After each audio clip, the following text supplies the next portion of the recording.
Muy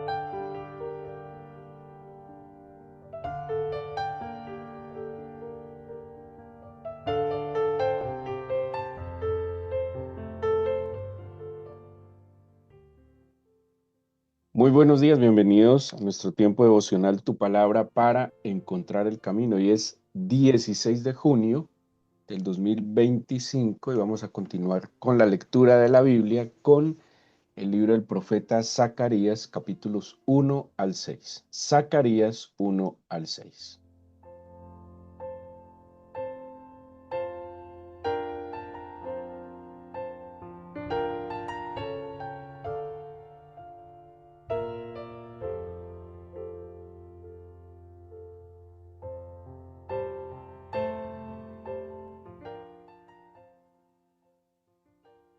El libro del profeta Zacarías está, bueno, es uno de los profetas post-exílicos, quiere decir aquellos que hicieron su ministerio después de que a los judíos se les permitió volver a la Tierra Santa. Acordémonos que hemos hablado de unos profetas preexílicos que son profetas que hicieron ministerio antes que el pueblo de Judá fuese llevado deportado a Babilonia. Por ejemplo, hablamos de Isaías, de Jeremías, que, que hicieron este ministerio antes del exilio. Hay otros profetas que estuvieron dentro del exilio, como tenemos a Daniel y Ezequiel, ¿sí? Que sus mensajes fueron dados estando en Babilonia en el exilio. En la caída del imperio de Babilonia surge el imperio persa, medo-persa, y cuando se establece el imperio persa, ellos dan libertad de culto y van a permitir que aquellos pueblos que estaban bajo su dominio puedan volver a adorar a sus dioses. Entre ellos han permitido entonces que el pueblo judío restaure el templo y vuelvan a adorar al Señor, ¿sí? Entonces, de eso va a tratar el mensaje básicamente de los profetas, por lo menos de Ageo y Zacarías, que son los dos profetas posexílicos contemporáneos, porque luego vendrá otro profeta unos 100 años después de Ageo y Zacarías, que es Malaquías, y la profecía de él pues tiene que ver con otras circunstancias que están rodeando al pueblo. Bueno, estos dos libros de Ageo y Zacarías son, cuando les digo contemporáneos, es que pues se llevan 2 meses en la profecía. Cuando empieza Ageo, Ageo dice que en el segundo año del rey Darío, en el mes sexto, en el primer día del mes, vino palabra del Señor por medio del profeta Ageo. Eso dice Ageo. Y Zacarías también nos da la fecha de su profecía y Zacarías dice en el octavo mes del año segundo de Darío. O sea que el inicio de la profecía de Ageo y el inicio de la profecía de Zacarías tienen una diferencia de 2 meses, ¿sí? Son contemporáneos y sus mensajes son complementarios a la situación que estaba viviendo el pueblo de Judá, el pueblo judío en aquel momento, ¿sí? Entonces, ¿qué había pasado? Ciro había dado un decreto, había permitido que el pueblo judío volviera a edificar el templo en Jerusalén. Entonces, ¿quiénes van a venir? Bueno, así, no sé si lo recuerdan, pero cuando el pueblo judío fue exiliado en 3 etapas diferentes.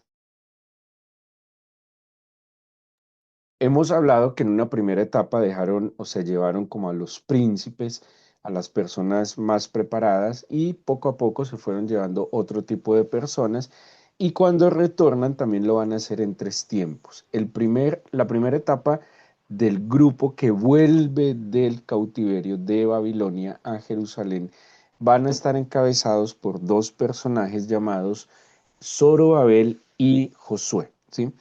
Zorobabel es descendiente de David, o sea que Zorobabel tiene como esta función de gobierno y Josué es el sumo sacerdote, ¿sí? Vemos de la mano estas funciones en toda la Biblia, donde está un gobernante, por otro lado está un sacerdote y en el caso de ellos, los profetas van a ser Ageo y Zacarías, ¿sí? Es como si en estos tres tipos de personajes estuviera la expresión de digámoslo así, el gobierno del Señor. Y yo les he explicado que Zorobabel o la función de los reyes eh, tenía como esa función eh, eh, ejecutiva, ¿sí?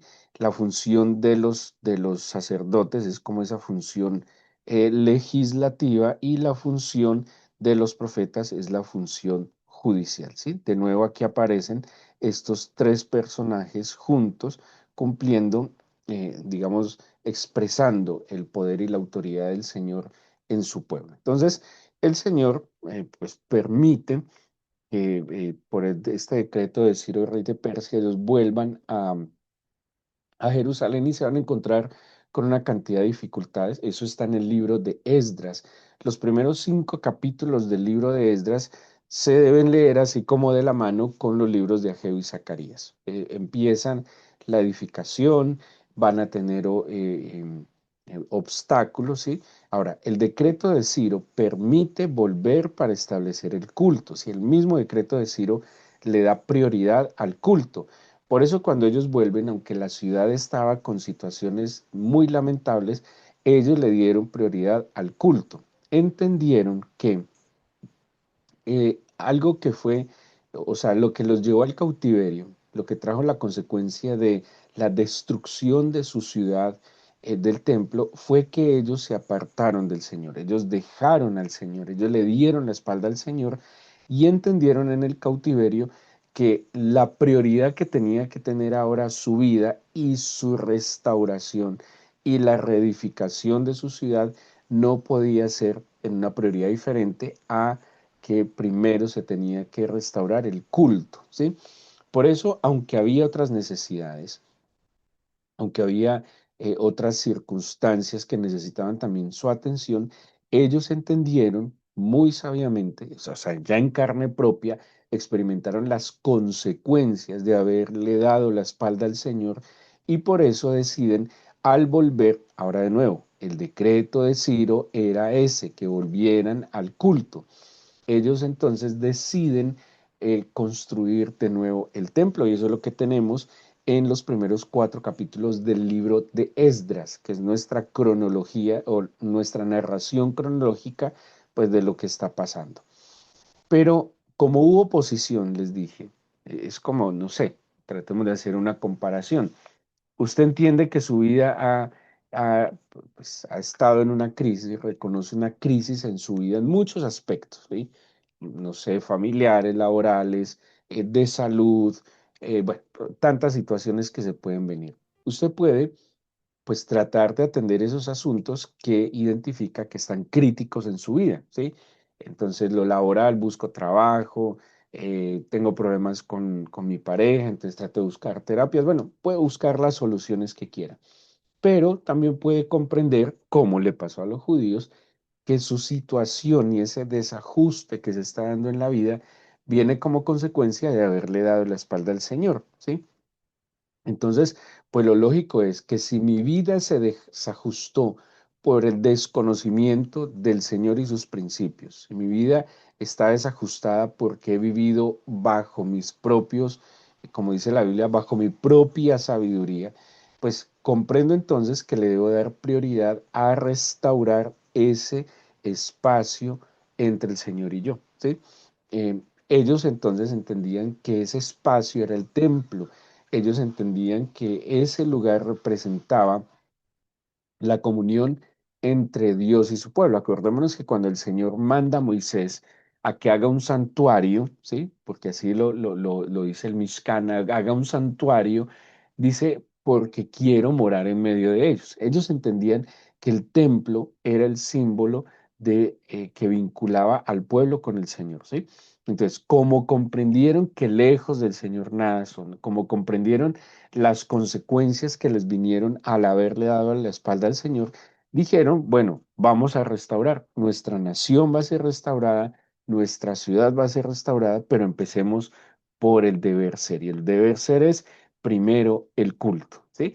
Y lo primero que hacen, eso está en Esdras, es que van a levantar el altar de bronce que era el altar de las alabanzas, de los holocaustos. Es lo primero que ellos van a hacer. Pero cuando ellos deciden buscar al Señor, es como pues, nosotros a veces siempre tendemos a ser o muy facilistas o muy pesimistas. Tenemos esos dos extremos muy peligrosos en nuestra vida. O somos excesivamente optimistas y creemos que todo va a salir a pedir de boca facilísimo.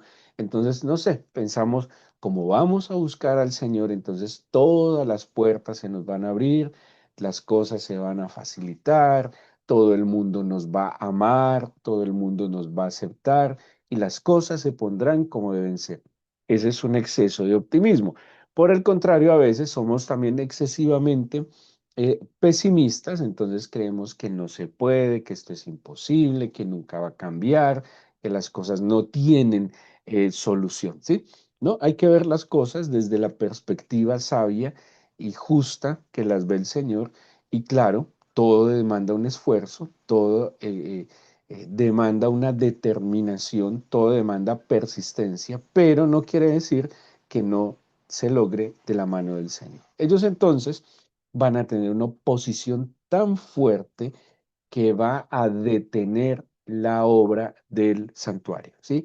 Que no van a seguir con la construcción del templo. Imagínense cómo sería la dificultad, la oposición que está claramente descrito en el libro de Esdras, y ellos tristemente bajan las manos, cesa la obra y pues se pierde el objetivo con el cual ellos debían volver. Ahora, aquí entra el papel importantísimo de los profetas Ageo y Zacarías, ¿sí? De nuevo, aunque yo sé que estamos hoy, la lectura de Zacarías, ayer debieron haber leído el libro de Ageo, que son creo que un par de capítulos, em, es que estas profecías tienen que ver, o son juntas, les decía, son complementarias. Y el mensaje de los profetas viene a, uno, pues a exhortar a Josué y Zorobabel y al pueblo que habían bajado las manos, ¿sí? Que de alguna manera habían sucumbido ante las amenazas, habían sucumbido ante no solo amenazas, sino una adversidad real que fueron esos pueblos vecinos de ellos que se levantaron en contra de ellos. Pero viene entonces el profeta, ¿sí? Como dice la escritura, la palabra profética más segura.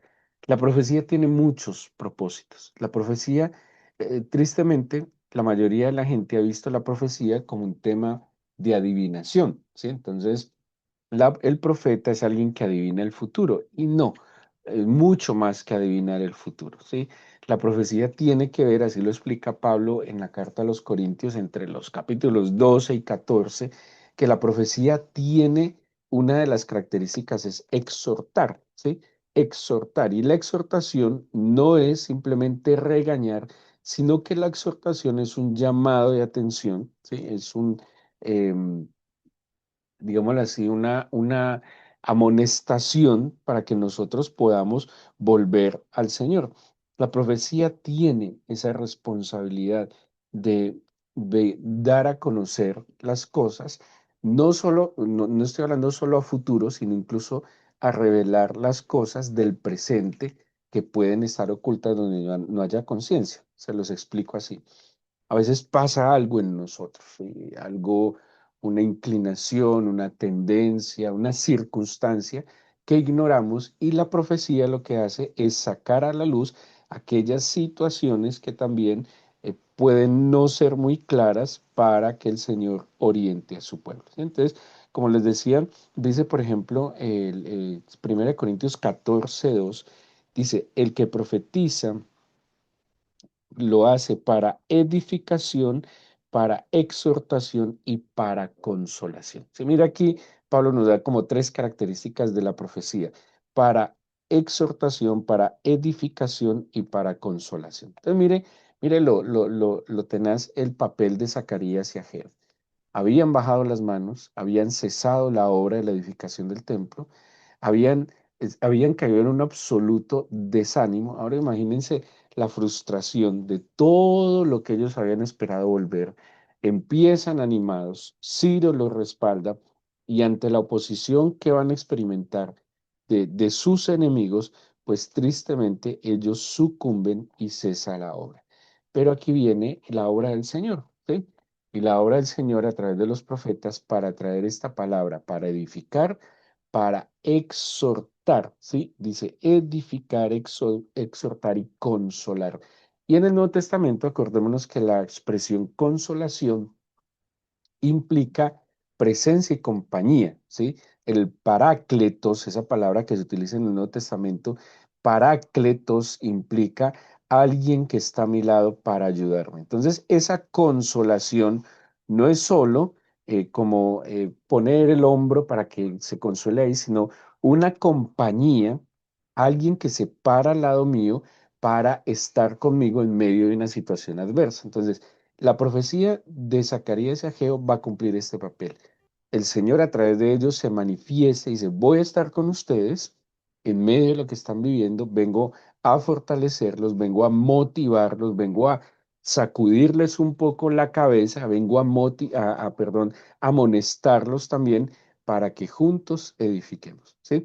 Por eso la lectura de Zacarías y Ageo tiene mucho sentido cruzado con lo que les acabo de mencionar del libro de Esdras. Ahora, ¿qué dice y cómo empieza la profecía de Zacarías? Zacarías le dice, acuérdense que todo está en cabeza de Esdras, perdón, de Zorobabel y de Josué, ¿sí? Al fin y al cabo, son el gobernador y el sumo sacerdote quienes están dirigiendo al pueblo en esta misión tan compleja de edificar en medio de los enemigos. Y esto ténganlo muy presente. Nuestra tarea, todos estamos edificando. Y sé que si usted está aquí escuchando esta meditación y está con su Biblia abierta, usted está edificando y estamos edificando nuestras vidas como un altar para el Señor. Y esa edificación de nuestras vidas como un altar para el Señor lo estamos haciendo en medio de enemigos, ¿sí? O sea, no estamos haciendo esto con toda la libertad. Eso lo va a contar, por ejemplo, Nehemías. Nehemías dice que en una mano tenían que tener la espada y en otra mano, y con la otra mano ponían los ladrillos porque estaban edificando en medio de peligros. A nosotros de la misma manera nos toca. O sea, no podemos ser simplistas y pensar que el solo hecho de decir, me voy a volver un buen cristiano, todo el camino se va a allanar. No, de hecho esa decisión implica más desafío, implica más esfuerzo, implica más determinación, implica más disciplina. Y ellos lo entendieron y por eso la palabra profética más segura se va a convertir en ese medio del Señor que el Señor utilizará para acompañarnos, para edificarnos, para motivarnos, para sacudirnos, para que no sucumbamos a toda la adversidad que se levantará en esta misión de edificar en nuestras vidas el santuario para el Señor. Bien, empieza entonces Zacarías, acuérdense que ellos han bajado las manos, están desanimados, están, digamos, una sensación de derrota, y Zacarías, que de nuevo, 2 meses después que empieza la profecía de Ageo, sería muy chévere que empiecen a leer Ageo y luego vuelvan al capítulo 1 de Zacarías, porque Ageo les dice primero, ustedes cambiaron el orden de las prioridades. Ageo les dice, ustedes ahora creen que es tiempo de edificar sus casas, cuando primero hay que edificar la casa del Señor. ¿Sí? Primero Ageo empieza con exhortación.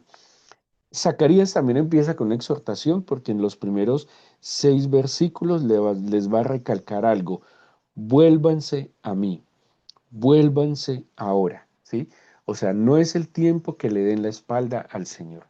Aunque ustedes creyeron que construir o edificar para el Señor iba a ser muy fácil y bajaron las manos, pues no, vuélvanse al Señor, ¿sí? Él se volverá a ustedes. Él está esperando que se vuelvan. Él está esperando para fortalecer sus manos que sienten vencidas y caídas. Él está esperando que usted deposite su confianza en Él para que vuelvan a edificar el templo. Eso es lo primero que les dice en estos primeros versículos. Y ya van a venir unas visiones en Zacarías, pero el capítulo 2 empieza a hacer un llamado, ¿sí? Aquellos que han vuelto a Jerusalén, pues además admirables los que vuelven en este primer grupo. Los judíos en Babilonia se habían establecido, aunque eran un pueblo esclavo, habían prosperado, ¿sí? Pagaban sus tributos, pero habían prosperado. Muchos de ellos no quisieron volver porque vivían mejor en Babilonia que volver a Jerusalén, en la cual tenían que empezar de cero. Pero muchos, admirablemente, volvieron a Jerusalén, a Judea, a reconstruir, claro, movidos por el amor a la casa del Señor y al Señor. Así que el Señor en estas profecías empieza ya a estimularlos, a motivarlos, a recordarles lo que ellos significan para Él, a recordarles el plan que el Señor tiene para ellos, a recordarles que el Señor no es hombre para que mienta, ni hijo de hombre para que se arrepienta, y que el plan que Él había establecido para ellos sí o sí se iba a cumplir, ¿sí? Y esas palabras proféticas más seguras empiezan a encender de nuevo ese fuego que tal vez se había apagado, ¿sí? Y dice, por ejemplo, el capítulo 2 versículo 5 en adelante, yo seré para ella, está hablando de Jerusalén, muro de fuego en derredor, y para gloria estaré en medio de ella. La ciudad estaba sin muros. Entonces, como ellos experimentaban los enemigos, pensaron tal vez pues que necesitaban edificar muros, que necesitaban levantar protección. Pero el Señor les está diciendo, no, no son los muros primero. Primero es el templo. Primero es la vida espiritual. Y tranquilo, que yo seré entonces ese muro de fuego en derredor y para gloria estaré en medio de él. ¿Sí? O sea, si sigues dándole la prioridad que vas a edificar primero tu vida espiritual, tranquilo, de lo demás me encargo yo. Como dice el mismo Evangelio, buscad primeramente el reino de Dios y su justicia y todas las cosas os serán añadidas, ¿sí? O sea, muy coherente a que si yo establezco al Señor como mi prioridad, pues las otras cosas que me inquietan, el Señor permitirá que se den. Pero ¿cuándo? Cuando yo pongo las cosas en su lugar. Dice el versículo 6, huid de la tierra del norte, dice el Señor, pues por los cuatro vientos de los cielos os esparcí, dice el Señor. Oh Sión, la que moras con la hija de Babilonia, escápate, porque así ha dicho el Señor tu Dios, Señor de los ejércitos. Tras la gloria me enviará Él a las naciones que os despojaron, porque el que os toca, toca a la niña de su ojo. Porque aquí yo alzo mi mano sobre ellos y serán despojo a sus siervos, y sabréis que el Señor de los ejércitos me envió. Canta y alégrate, hija de Sión, porque aquí vengo y moraré en medio de ti, ha dicho el Señor. Y se unirán muchas naciones al Señor en aquel día, y me serán por pueblo y moraré en medio de ti, y entonces conocerás que el Señor de los ejércitos me ha enviado a ti. Y Dios poseerá Judá, su heredad en la tierra santa, y escogerá aún a Jerusalén. Calle toda carne delante del Señor, porque Él se ha levantado de su santa morada. Vemos aquí entonces cómo el Señor le está prometiendo a su pueblo que lo va a establecer como cabeza de naciones, pero cabeza de naciones no por otra cosa diferente a su vida espiritual, ¿sí? Y por eso lo exhorta a que esa obra que dejó, que abandonó ante las amenazas y peligros, pues la retome y que no la deje atrás. Miren, nosotros que decidimos andar en este camino, estamos edificando, decidimos construir nuestra vida espiritual, ¿sí? Decidimos tomar, como dice Ageo, subir al monte y tomar madera para edificar la casa. Decidimos tomar los materiales que el Señor nos da para edificar nuestra vida. Primera de Corintios 3, cuando Pablo está exhortando también a los corintios, les dice que tenemos un fundamento que nadie puede cambiar, que es Jesucristo, pero que tenemos una responsabilidad de sobreedificar en este fundamento y que hay diferentes materiales y el Señor seguro que nos está dando los mejores materiales para sobreedificar. Cuando nosotros le damos prioridad a nuestra vida espiritual, sé que tenemos muchas responsabilidades, anhelos, proyectos, pero todo, lejos del Señor no deja de ser algo vano, vacío, pasajero, efímero y engañoso. La vida, nosotros somos fundamentalmente espíritu, Somos espíritu con alma y cuerpo. Nosotros no somos un cuerpo con alma y espíritu, somos esencialmente espíritu. Y si nuestra área fundamental y esencial es el espíritu, no podemos seguir, Pablo lo advierte en el capítulo 7 y 8 de Romanos, no podemos alimentar solamente lo material y físico, porque dice eso es muerte. Pablo lo dice, sí, el ocuparse de la carne es muerte, pero el ocuparse del espíritu es vida, ¿sí? Es vida. Y ellos decidieron entonces, y por eso los profetas le están diciendo, ojo, ojo, no pueden bajar las manos en su vida espiritual, no pueden bajar las manos en la decisión de edificar su vida fundamentada en Jesucristo. Las demás cosas vendrán. El Señor dijo, serán añadidas. ¿Cuáles cosas? El vestido, el alimento, de lo que aquello que usted cree que tiene necesidad, seguro que será añadido. Pero usted busque primeramente el reino de Dios y su justicia. Porque les hago una pregunta. ¿Qué haríamos si faltaran todas las añadiduras? ¿Sí? ¿Qué haríamos cuando no haya el alimento, el vestido, la protección? Cuando no haya nadie, si quedáramos solo en este mundo, ¿qué haríamos? Pues buscaríamos el reino de Dios y su justicia. ¿No es mejor buscarlo sin necesidad de llegar a esa situación? ¿Sí? Eso fue lo que entendieron los judíos. Ellos llegaron a esa situación porque le dieron la espalda al Señor. Pero aquí lo entendieron y a pesar de que se estaban esforzando, pues necesitaron en un momento el mensaje profético para que los impulsara.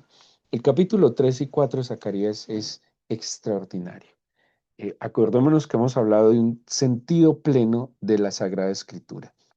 Y ese sentido pleno tiene que ver que la Escritura va teniendo un cumplimiento pleno con el pasar de los tiempos. Esa profecía, si bien era para Zorobabel y Josué en su momento, al ser la palabra de Dios dinámica, no se queda estática en ese momento histórico, sino que esa palabra sigue como si fuera un eco eterno, ¿sí? Y ese eco eterno hace que estas palabras lleguen a nosotros hoy y que en nosotros hoy estas palabras también tengan un sentido pleno, ¿sí? Estas profecías de Zacarías entonces van a tener que ver incluso con imágenes que retomará San Juan en el libro de Apocalipsis. Son imágenes que va a retomar también el Señor Jesús. El Señor Jesús también en su vida reflejará algunas profecías de Zacarías. Entonces, pues el tiempo no nos da para leer en detalle todos los versículos, pero les invito a que lo hagan con esta perspectiva, con esta circunstancia que ellos están viviendo. Este es un mensaje de consolación, este es un mensaje de exhortación, este es un mensaje de edificación, como lo advierte 1 Corintios 14:2 sobre el propósito de la profecía. Y este mensaje es para que ellos vuelvan al Señor, se vuelvan al Señor, pero vuelvan a la misión que el Señor les encomendó. No nos dejemos engañar. Lo primero y lo prioritario para lo cual el Señor nos llamó es a que estemos delante de Él. Delante de Él, las demás cosas serán añadidas. No es fácil, porque la mente de nosotros es ligera, es un poco caótica y además tenemos un entorno que nos estimula a que le demos la espalda al Señor. Pero ahí está la disciplina, ahí está la determinación y ahí está la fe que se manifiesta en la decisión de volver nuestro corazón al Señor. Y en esta nueva mañana, Padre Santo, y en este nuevo día, en esta nueva semana, nos volvemos a ti. Tú despertaste nuestro espíritu como nos diste aliento de vida, Señor, y nos has permitido venir ante tu presencia y congregarnos a través de este medio, de esta forma. Quiero presentarte mi corazón. Y si su circunstancia es como lo que le había pasado al pueblo judío en este momento, dígale, Señor, que tu palabra profética más segura me edifique, me exhorte y me consuele, me acompañe para entender que mi prioridad tienes que ser tú, no las añadiduras que tú me has dado. Guárdame, Señor, de eh, enfocarme en lo que no me debo enfocar, Por favor, que todo lo que yo haga apunte al propósito de acercarme a ti. Yo te suplico, Padre, que tomes la dificultad que cada uno de tus hijos está experimentando, el desafío que cada uno está experimentando y en este anhelo de crecer espiritualmente, de que en verdad nuestra vida sea un santuario donde tú mores, donde tú habites. Dígale al Señor, pídale que le bendiga esta semana. Pidámosle al Señor que tenga misericordia de nuestra nación, que guarde no solo nuestras salidas y entradas, sino las salidas y entradas de cada persona inocente en este país. Por favor, anula los planes del maligno, Señor, y que por el contrario tu luz resplandezca y tus planes se cumplan y se hagan. Oremos por la paz de Jerusalén. Así lo dice el Salmo 122:6 y nosotros simplemente procuramos obedecerte. Te pido por la paz, Señor, de tu tierra, que guardes a tu pueblo, Señor, y que en medio de lo que se está viviendo, tú despiertes la fe en ti y a ti, Señor. Danos tu bendición, Padre, entonces, para este nuevo día y esta nueva semana. Te lo pido en el nombre de Jesús. Amén.